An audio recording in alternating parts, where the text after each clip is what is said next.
E-commerce. Module 1. Introduction to e-commerce. Innovation distinguishes between a leader and a follower. Steve Jobs.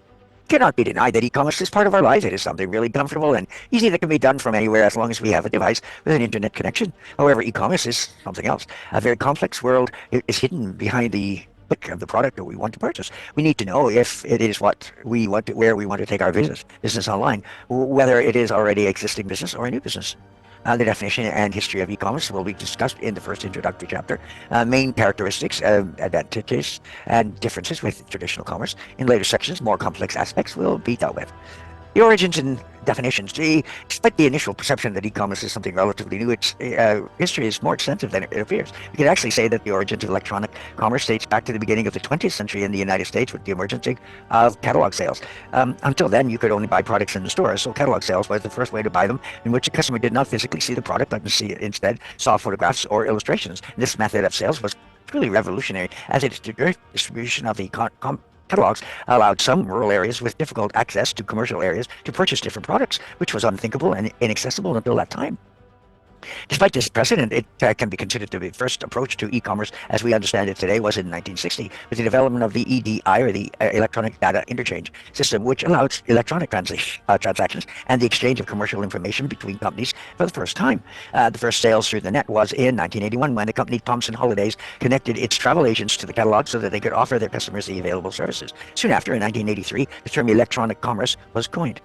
The 1990s were particularly important since the National Science Federal Foundation also allowed the use of the internet for commercial purposes in 1991. Throughout the decade, it's important portals such as Amazon, eBay, and Dell were established, in which became leading companies with the sector. In addition, Netscape developed the SSL protocol, which was a major breakthrough in security when sharing data and personal information. The late 1990s brought the great turning points such as Google 1998, PayPal 1998, and the possibility of buying products through mobile phones and SMS developed by Coca-Cola 1997. And the options to purchase and download music through Ritz Motaki 1998. At the turn of the century continued to bring changes that revolutionized e-commerce, such as iTunes and the social network Facebook, which started the trend of buying through social networks known as social commerce. In 2007 and 8, iPhone and Android were launched. They allowed a much more comfortable and faster access to the universe of electronic commerce. Groupon also appeared in 2008, which is a network of coupons and offers that revolutionized the way of buying online. The evolution of sales through mobile devices and tablets has also been contributed increasingly to e-commerce, which exceeds $1,500 billion in 2014. This is undoubtedly the era of the new trade, which has managed to attract its customers thanks to its many advantages and has caused companies to adapt to the new business system.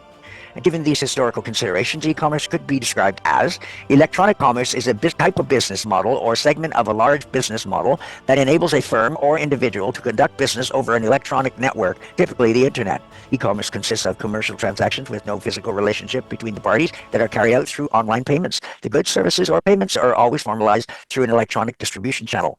Throughout this module, we will discuss on internet-based commerce, and that will be our focus, although we must not forget that there are other media such as m-commerce, conducted electronically by mobile phones, or interactive digital television, which also offer many possibilities within the electronic commerce network. Currently, the possibilities offered by the internet are almost endless thanks to the infrastructure of thousands of networks connected together globally. Websites, social networks, emails, chats, audio and video conference services, news and information groups, file transfer, etc. are just some of the services that network provides and that make e-commerce the ideal tool for communicate with customers and placing orders and transactions. However, talking about e-commerce today remains somewhat complex since there is some confusion when it comes to naming it. Many articles use e-commerce or e-business interchangeably, but there are some significant differences between the two terms that should be known. And this is the brief description that is the difference between the two concepts.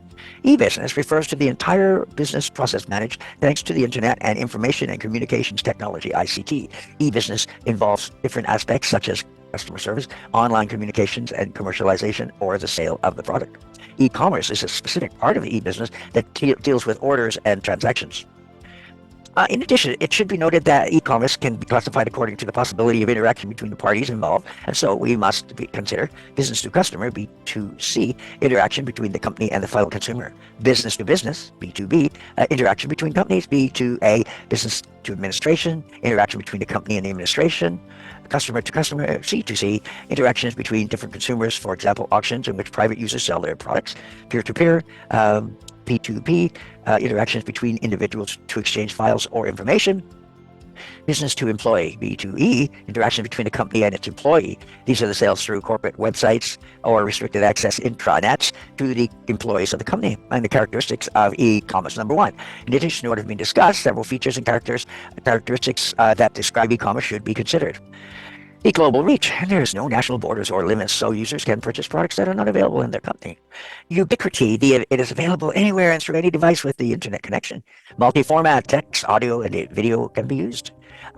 Social technology. Users can create and interact through social media.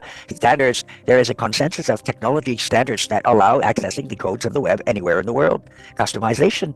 The technology allows delivering personalized messages according to the profile of each user or group. E-commerce today, as we have said, e-commerce is part of our lives. And many of us, we can see that it has gained ground against traditional commerce in some fields and markets, such as fashion, tickets, and shows, or airline tickets. The number of users that carry out purchasing processes through communication networks has grown exponentially in recent years, and the company has also gradually increased their willingness to invest in this area. However, some relevant data in this regard should be taken into account.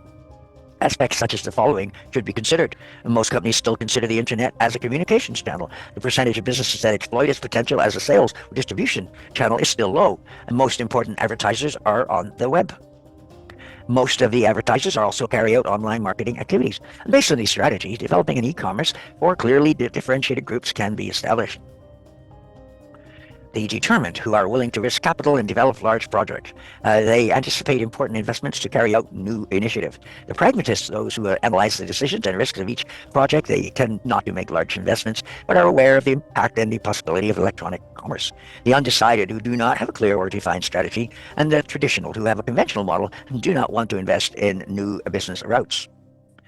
The determined and the pragmatists make the most investments. This makes them the main beneficiaries of the ongoing changes in the field of e-commerce, especially when it comes to retaining new customers. However, there are a large number of companies that have decided to invest in the internet later, but they aim to incorporate online sales as a short-term plan.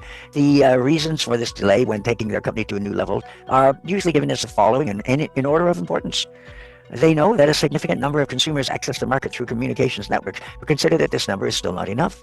They do not know all the possibilities offered by electronic commerce. They are opposed or reluctant to carry out the big organizational changes necessary at the organizational level that electronic commerce would mean. In addition, many companies still think that if something works, it will always work, which leads them to not update and become stagnated. And this is a risk due to the speed at which things change. Or they think that they are not prepared for a technological impact that the internet could have on their business. The internet is still seen as in the future, when the internet and the online commerce are actually in the present. When buying online, the security is essential to ensure good service. Most internet users say that they have not had any problems in their online purchases. In the case of users that have had incidents, the normal process is to submit a claim. It is estimated that about 70% of customers who have a problem will carry out this claim, and most of them will do so through customer service of the business that provided the product. Most of these claims are solved within the established time, and only a small number can not be solved. Given these considerations, we are now going to deal with some data related to the current situation in e-commerce and the main trends in the next year. Following aspects should be mentioned. Global e-commerce markets are estimated today at $471 billion in annual sales. In the United States alone, 205 million consumers frequently purchase over the internet. The countries with the largest growth in online shopping in 2015 were the United Kingdom, Germany, South Korea, and the United States and France. Amazon accounted for 60% of the growth of the online shopping sector in 2015. It obtained $23 million more than the previous year. In 2014.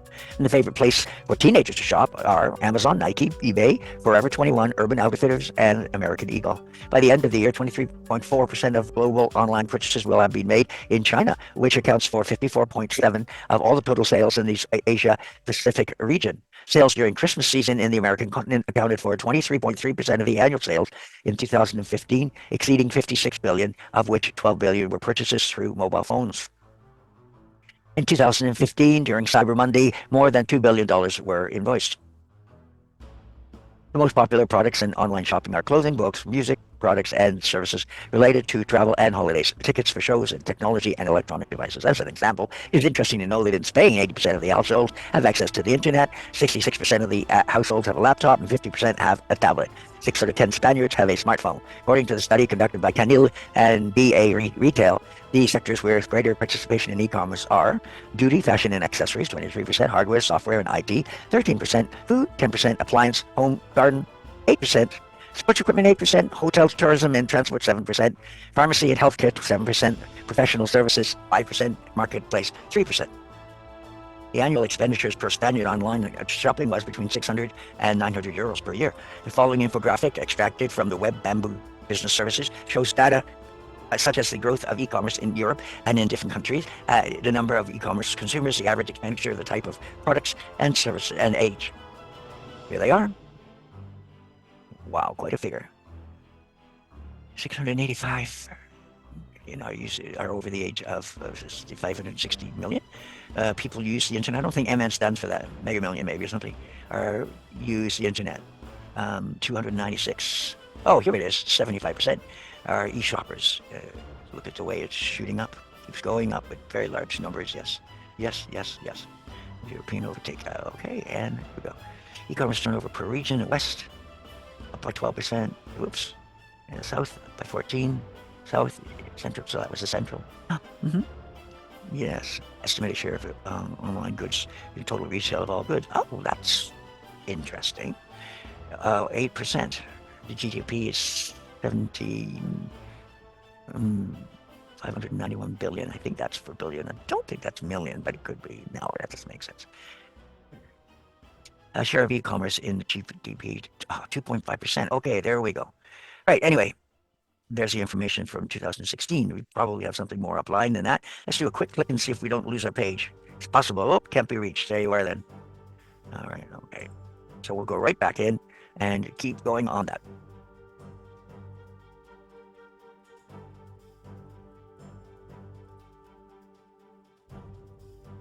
After discussing the current situation in e-commerce, it is of interest to pay attention to the new trends of electronic commerce in order to understand how it will evolve thanks to technological advances.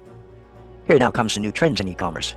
According to the article published by Beatrice Diaz in the website Puro Magazine, there are 10 trends in this field of the next year. M-commerce in China. China is always one step ahead, and so is e-commerce. M-commerce is the use of wireless handheld devices, or mobile commerce, such as mobile phones and laptops to conduct commercial transactions online. It is one of the biggest trends in China, and China is the leading company in it. According to recent data, currently 65% of Chinese who buy online do so through their mobile phones at least once a month. While only 12% say they would never do it. This is a very large number if we compare it to the global average, which is 28% of those who do it on monthly and 46% who say they would never do it. Let's have a quick look at those numbers. That's kind of interesting. There we go again. 65% as opposed to only 28% across the world. 12% are very much against it. Against 46% very much against it. Expected by the end of 2017 that m-commerce will represent 50% of the revenues from purchases made electronically, while computers are losing their position for buying online. Then we come to Beacon. Small devices installed in stores with the use of Bluetooth low energy technology to emit signals, record behavioral data, and connect with nearby portable electronic devices. Beacon, yes, this is right when you walk into a clothing store and then you get ads about the clothing store, whether or not you searched engine for a particular item or not.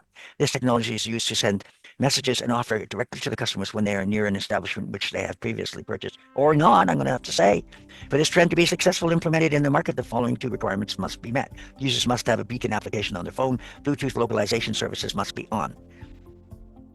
Let me just look at that again, because I'm pretty sure that this isn't true anymore. Okay, the trend goes hand in hand with Google and Apple. In 2013, the latter installed Beacon in its 254 stores in the United States so that customers could receive notifications about offers and new products that they were near the store. Multi-device purchases. The third trend refers to the fact that the same consumer generally use different devices both for the access of information and communicate as well as to buy. Further, the same purchasing products process is often initiated in one device and finished in another, which means that the company can lose a sale. According to a study carried out by Google, almost 85% of consumers start their purchase process on one device and finish it, wow, on another. The phenomenon may pose a risk to the company since it may lose sales. That is the reason why must take into careful account of the behavior of users during their purchase process in each of these devices in order to maximize the purchase possibilities. For example, a user who wants to buy a product from their mobile phone may be away from home, so they will usually be more in a hurry through purchase. And in that case, if the website does not load or there's an error, they may end up postponing the purchase. On the other hand, if we are at home in front of a computer, we will probably complete the purchase process, even though the website takes longer than usual to load. Companies should consider this and should adapt each device to the needs and behavior of consumers. Drones as new postmen. As we've already seen with e-commerce, customers do not need to go to the store to look for a product. Instead, they can order from home and the company will send it to them. It's quite a comfortable system, even though the customer must wait a few days to physically have the product. And this has led companies to increasingly offer customers faster delivery so that the customers can get their products as soon as possible. This includes aspects such as the 24-hour delivery, express shipments, or Amazon Prime Now 1-hour delivery. Due to this strategy to deliver the order to the customer as soon as possible, drones will soon be commonly used to deliver orders, thus reducing the delivery times. Amazon is expected to use these drones very soon to deliver orders in 30 minutes. Drones can carry packages up to 2.5 kilos, which are 86% of the orders of the company. And this system is relatively costly, so its use will not be frequent, but it will be used for orders of an urgent delivery type. And for this to be possible, the following requirements must be met. The client must have a kind of mattress that allows the drone to land. This should include the Amazon logo in order for the drone to recognize the place to go. In the case of deliveries in buildings and residential areas, it's quite difficult to use drones since landing must be controlled and cables and narrow streets will make this progress very complicated. However, they are equipped with sensors that allow them to move safely. It should be mentioned that for now, it is nearly impossible to deliver many of the orders through this system, even though companies are testing all types of systems to be able to deliver their products as quickly as possible. And we have ads based on geolocation. As with beacons, based on the geolocation of customers, companies can send personalized advertising messages to their customers to encourage them to purchase. These ads will focus on data collected in real time in order to provide the brand, with the opportunity to create experiences, offers, and messages aimed at a specific audience. The aim is to offer products or services to users based on their location, weather conditions, or time. For example, if it is 5 o'clock in the afternoon on a cold and rainy day, customers can be encouraged to have a hot chocolate in a certain cafe, or discounts for the cinema can be offered. When we come to virtual reality, the trend in e-commerce refers to being able to buy through virtual reality. Alibaba, is known as the Chinese Amazon, is the main representative of this area. The company announced that it has developed a store based on virtual reality, and recently it has been developed a payment system for its virtual reality store in which the customer only needs to move their head to purchase the item. The intention is to inject some realism into shopping at home. For example, virtual assistants in this type of store will serve customers. As the main requirement, customers must use virtual reality equipment, such as glasses or a helmet, to move around the store. Then we have to augmented reality. Augmented really means the customer can try products before they buy them. Example of this new techniques are virtual testers, which allow users to see how the glasses they are about to buy look on them. Kia is a good example of this trend. In 2014, it introduced augmented reality in its catalog with an application that allowed customers to see and place virtual 3D products in their home. Now we come to security. As we discussed, the internet security is a key, especially in terms of payments and transactions. In fact, many users still do not trust e-commerce, which has led to the ongoing creation of an increasingly secure environment. PayPal is an example of these environments. It is one of the most popular payment platforms and a good option for not having to disclose personal information to the company. Then we have analyze data and big data. E-commerce data about consumers is very important because companies can advertise to users based on their activities, offering them to those products that are in line with their actual needs. In this way, the communication between the company and the consumer is more effective since the consumers are offered what they want when they need it. Contextual shopping. The latest trend refers to what is called contextual shopping, which entails a higher level of personalization of messages. The aim is to offer an optimized experience focused on the user. This new feature allows purchases to be integrated into the day-to-day of potential customers who can buy what they want and when they want it. Finally, it should be said that all these trends can try to achieve customer satisfaction and make the shopping experience as real and as customized as possible. 1.3 E-commerce versus traditional commerce. The development of new technologies has turned e-commerce into a new form of business interrelationship. This kind of trade includes all sectors of commercial activities, from advertising to the search for financing, customers, and suppliers, without forgetting areas of after-sales service such as customer claims and repairs. services. The revelation of e-commerce has been made able to eliminate physical and geographical barriers, enabling real-time information. The new concept of direct business challenges the style of traditional commerce has caused the disappearance of intermediaries in the transactions. In addition, e-commerce has fostered the creation of new roles and concepts that do not exist in traditional forms of commerce. One of these new roles is the prosumer. This term comes from the union of producer and consumer. It consists of those customers who stop being passive consumers to create their own customized products, generating new content that thanks to the freedom and possibilities offered by the network. In line with these new concepts, there is a management system. Just one comment on this. Remember when you customize a car that you're about to buy online, it's kind of like that on a smaller scale, I believe. And there are management systems called just-in-time, and it's an organizational method based on adjusting production according to the demand in order to work out the more immediate and efficient way. And it allows the necessary quantities to be produced at the time needed to avoid losses due to products that do not enter the market and end up on warehouse shelves. Honda is an incredibly good example of that, where only a certain number of doors or a certain number of seats of a certain type are made, or even indeed the size of the antifreeze and the windshield washer antifreeze bottles are customized to where that particular item is going. The California bottle is only 0.5 liters, whereas the bottle for Manitoba is 2 full liters. Anyway, there are some types of companies or businesses that can take particular advantage of e-commerce. This is the case for small companies, which in traditional commerce would have to carry out expensive marketing strategies to advertise their products. However, with electronic commerce, it allows promoting business, and it is a window to the world that increases the impact. This allows any company or person to overcome the barriers that separate them from their target audience and promote their product beyond their immediate environment. Although e-commerce and incorporation of new technologies to be more productive and competitive have many advantages, the physical company should not be forgotten. It must be well constituted and structured in order to succeed in its objectives. Number one, the differences between e-commerce and traditional commerce. Let's discuss both the types of commerce in order to deal with their main differences. Their definitions establish that traditional commerce refers to the exchange of goods and services in person or face-to-face. This type of trade requires a significant investment of money to develop a sales activity, for a place to carry out the activity, for advertising to promote the business, and for the safe staff working for the public, informing about the characteristics of the product and carrying out commercial tasks. E-commerce refers to the activity of selling goods and services electronically. In this case, the monetary investment is less than in traditional commerce, since it is not selling face-to-face. It results in significant cost reductions.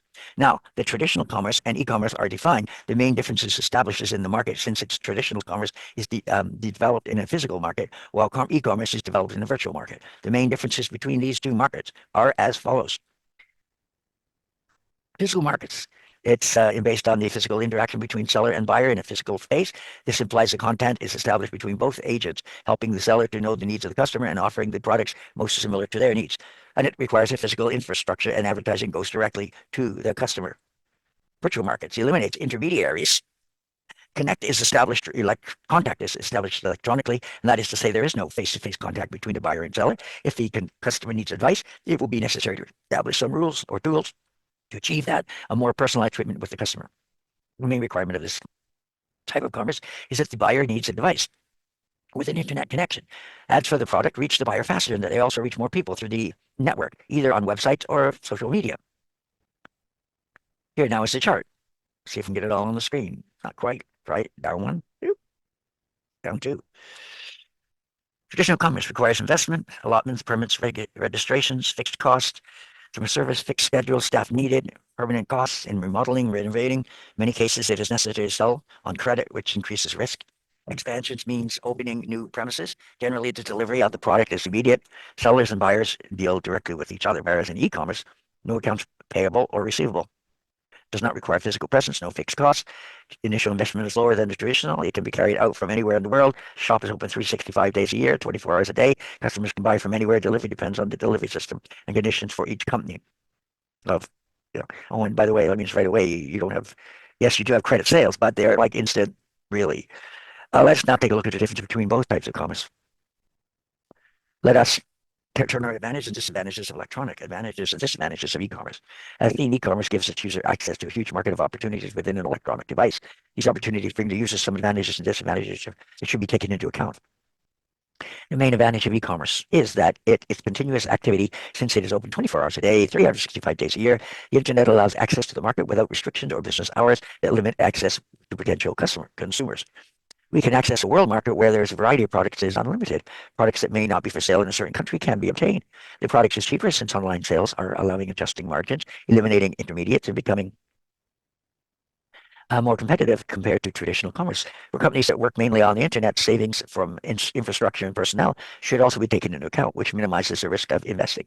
All this leads to greater productivity, greater speed, and lower costs, which increases the possibility of expansion of the company.